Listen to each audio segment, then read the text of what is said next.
Paul, Pat, how's it going? good, you. Good.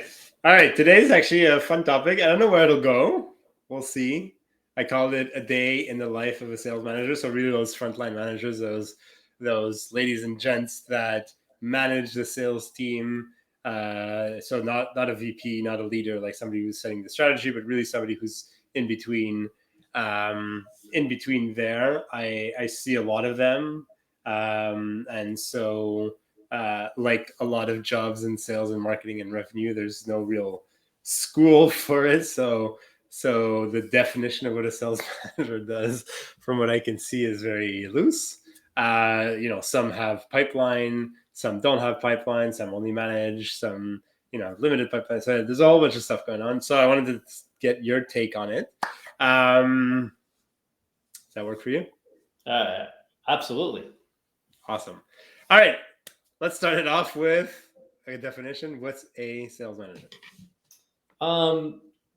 Sure. I'll give you my definition, then maybe give me your definition. Okay.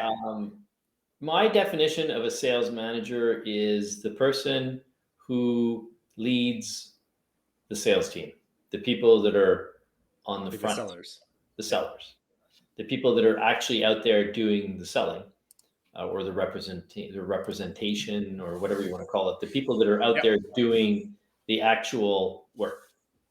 Yeah. So that's my definition. What's yours? Same. Okay. I would say, it's somebody that, obviously depending on the size of the company, the role will change. Startups, people tend to wear a lot of hats, but yeah, at the end of the day, it's somebody who's working with the sales team to make sure that to facilitate their success. Let's call it that way, right? Like that they can have as much success as possible, which makes it a really difficult role, right? It makes it a very difficult role because, you're dealing with salespeople who are dealing with clients or potential clients, and that can make it a very interesting situation to be in. I agree. Let me put my mic closer to my mouth. That would be smart. So there's a definition though. So that's the pure definition, right? Now, what happens in a lot of SMBs is that the owner is actually the sales manager. Yeah. Or the sales VP is the sales manager, or the owner just acts as a sales manager as one of his tasks. Yep. But so let's for semantics purpose, we're just going to talk about the sales management role. Yeah. The role, because even if you have like many hats, like you said, in SMB or a startup where the co-founder will be the sales leader, the sales manager, and something, even still the salesperson. But let's call it like that role that's not quite strategic, but you're not quite on the front lines either. I mean, again, it's fluid, but where your role is really to help enable the sales team to do better and to get the company to perform, as a result, get the company to perform better. Yeah. So there's really, that's one person that does it all, or one that has like 5 people under them, or something like that. And my view on this has changed over the last few years, by the way. Nice. So accountability is obviously very important. So what do I mean by accountability? That's what's changed. I used to think, well, the manager has to hold the reps accountable, but really the manager has to get the reps to buy in on their accountability. Because if you don't get what do I mean by that is the reps have to agree to their business plan or their representation plan. They should be presenting that to the sales manager, their plan for success. And then they are accountable for the plan that they presented forward. And then the manager accepts or doesn't accept the plan. Says, well, I don't think you're doing enough, or you're doing too much, or I want you to focus on this and that. And then there has to be an agreement to what needs to be done. That's the first thing, right? That's the first thing. You need to understand what's going on. Now, obviously, to do that, the salespeople need to do the right actions. So the sales manager is there to make sure that the salesperson is motivated to do the right actions. Because the sales manager, short of being a time, force the people to do sales action. It's got to come from the salespeople. Fair enough. So that's all part of the biz plan from the salesperson and the accountability. Now, understanding your motivation, your team's motivation is key. It's super, super important. And then also making sure that you're coaching your team to ensure they have the right behavior, to make sure they're doing the right actions. So Right. it's simple, really, right? The main pillar is, how do I get my team to perform the right actions? If I get their buy-in and I'm motivating them and helping them and coaching them to do the right thing, well, then we're doing the right thing. So that's all methodology and action and whatnot. And then you've got obviously the whole reporting part of it. How they enter things into the CRM and how the data is processed. And that, as a sales manager, you might have to do that. You might actually process that data to be able to supply it to yourself if you're the owner, or supply it to your sales leader if you're the sales leader. So really, there's just two things. There's what you do and the data you get, right? In the past, some people said, oh, there's 4 pillars. There's motivation, there's accountability, there's coaching, and then there was recruitment, right? So of course, recruitment, you want your eye on the team, what needs to be happening, but that often is at a bit of a higher level, at the leadership level. Like the sales manager might be told, okay, go find someone else. But sometimes it's more the sales leader or the owner that'll say, hey, we need to grow the team, whatnot. So as an executing sales manager, you're just making sure that your team is motivated, has the right tools to do what they have bought into what they're going to do. You're not going to force anyone specifically in today's market to do anything. The word force shouldn't exist. So if you're thinking of accountability as a whip, forget it. It ain't going to work. Accountability is more, what has my rep said they would do? I agree with it, and I'm going to help them get there. Yeah. And that's interesting, because it kind of answers that question of like why they matter so much. Because I think from what I've seen, and obviously it's a very small percentage of the sales world out there that I've seen, but I find it's a role that's often underestimated in a way, right? Like kind of often it's like, oh, the best salesperson gets promoted to sales manager, and then they get dumped in there, or somebody gets brought in for whatever reason. And it's like, kind of like, okay. And then I still hear that mentality, like, well, reps should do it, right? Like they have that, and they just kind of like, just sell, that mentality. So this idea that you need to have somebody that's there and helping them hold themselves accountable and getting there and ensuring that the data is legit in the system and all that stuff. Like that's an important role, but at the same time, we kind of almost throw it away, right? Like it's like, oh, Paul, you've been great for the past year. Here, you want a promotion?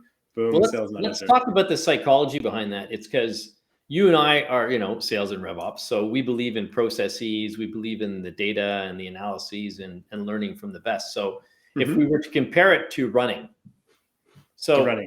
most human beings can run, and they just go out and run. So if you say, okay, just go out and run, they run. But if you're an athlete who wants to perform in a race, you're learning a lot on how to run and how best to run and how to maximize your performance. Well, it's the same thing with sales.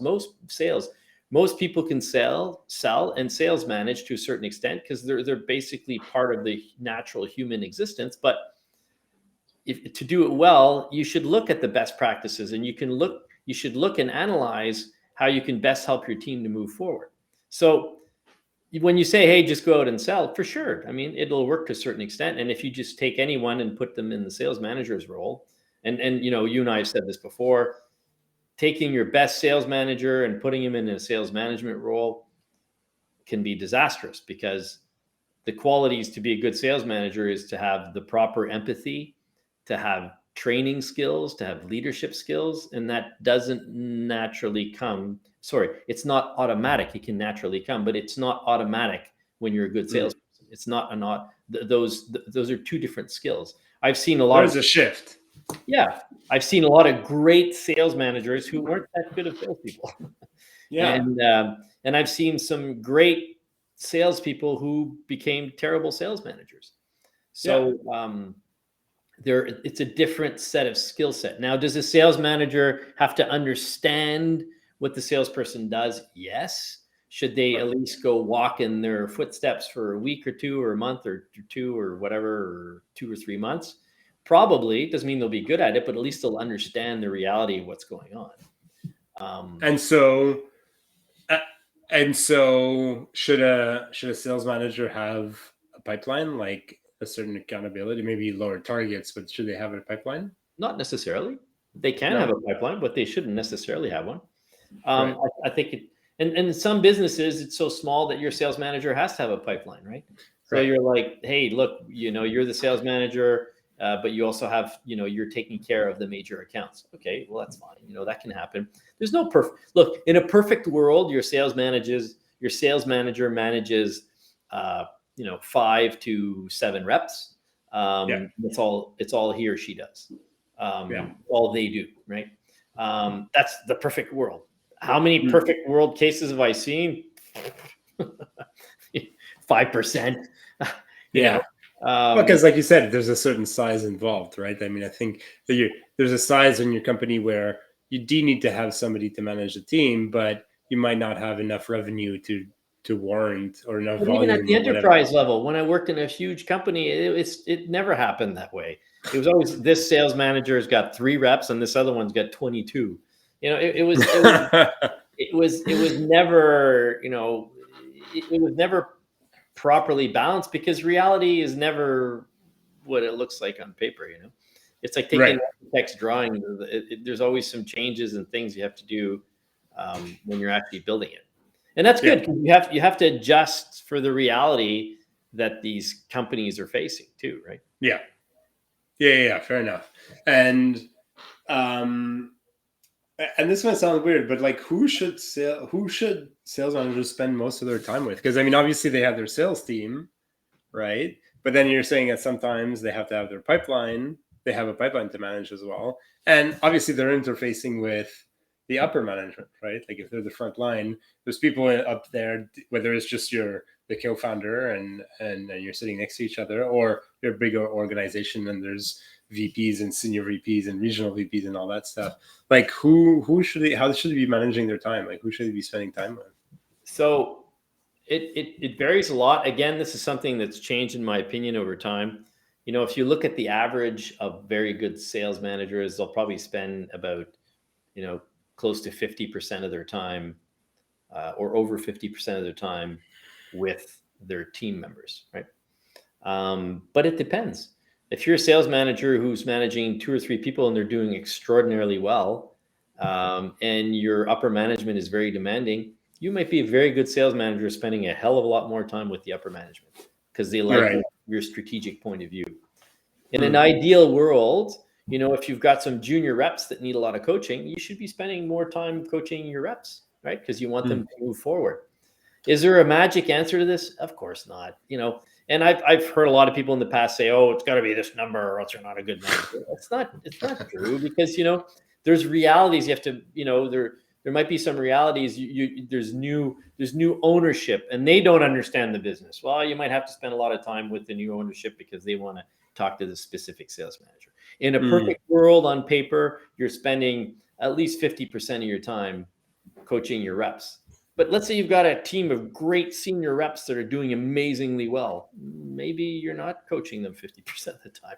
You know what I mean? Yeah. And Um, that's really interesting because it kind of ties into, I don't know if it's the last question, but the last question I had planned is like, how do they work with the CRM? Obviously I'm on the ops side of things, so that's a big question for me. But I think that's what you just said, right? If you're looking at your numbers and you're realizing, your reps aren't building pipeline or they're having a hard time closing, quote unquote, you're like, okay, clearly I need to be more involved with them and spend more time coaching because maybe we have a new person, maybe there's like some sort of a downturn in the economy, maybe, like I need to spend more time with them. And other time you're looking at the data and it's like, you know what, their pipeline's decent, they're pretty this. Maybe I need to go start spending more time with the leadership team and see how we can improve our strategy and grow and maybe get more of a head count or like work maybe closer with marketing so that we can generate more inbound leads or more demand for our products and stuff like that. So I think that's the last question is like, how do we work with the CRM when we're a manager?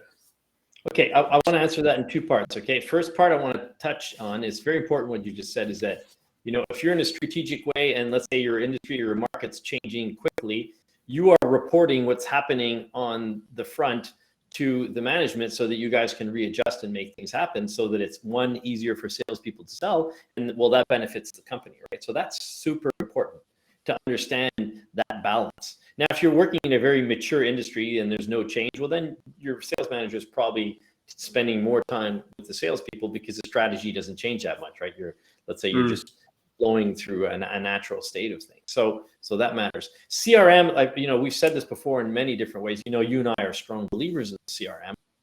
CRM in and of itself is nothing if you don't use it properly, right? So if you don't have a good sales process in there, if you haven't loaded it and personalized it so that it's a tool that helps your salespeople, well, then it's just another useless app.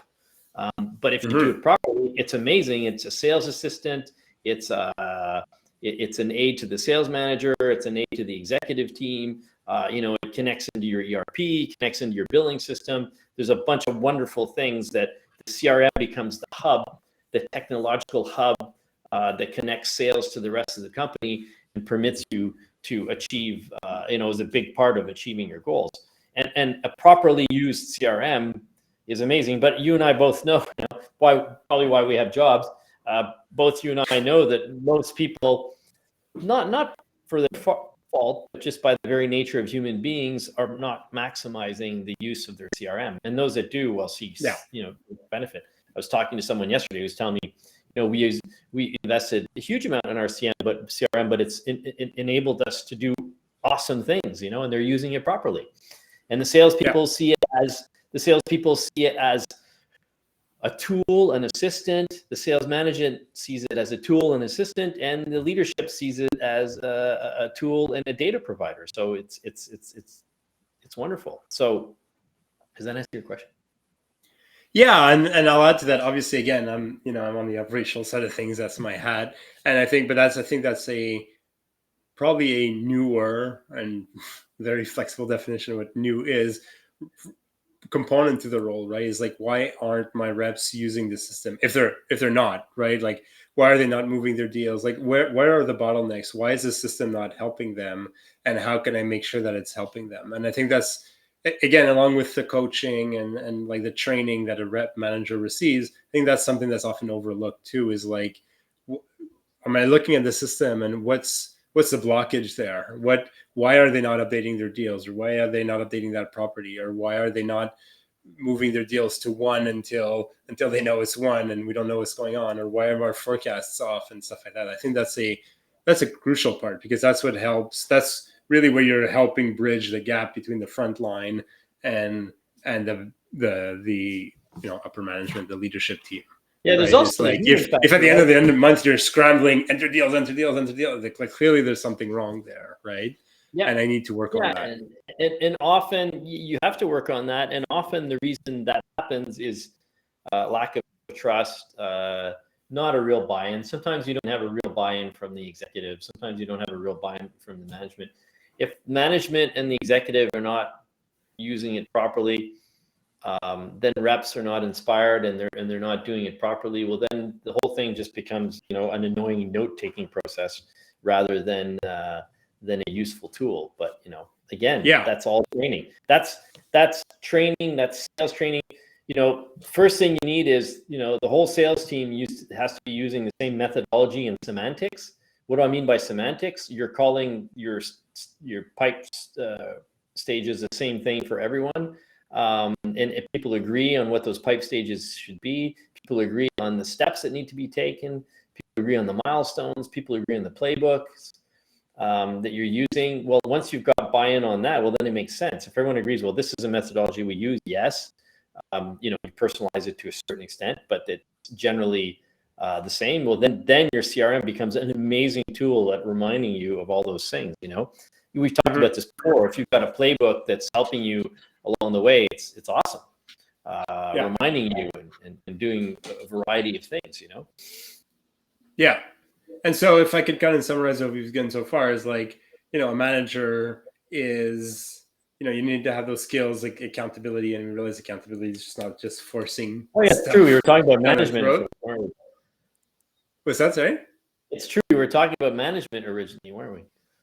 Yeah, but that's it. So your role is to help your team stay accountable, stay motivated, and collect the necessary information. But I think what I'm understanding from what you're saying is like one of the key roles is really being able to understand, what's blocking your sales team. Do they need me to spend more time with them and coach them on how to better manage their deals? If in that process of doing that, I'm realizing maybe our sales process makes no sense, right?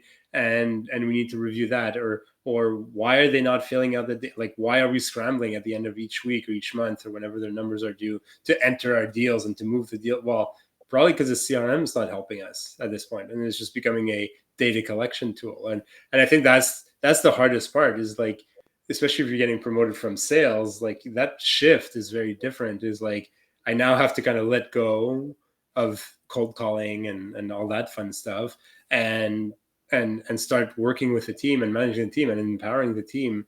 And that could be very different from one quarter to the next, or one team to the next, or one company to the next.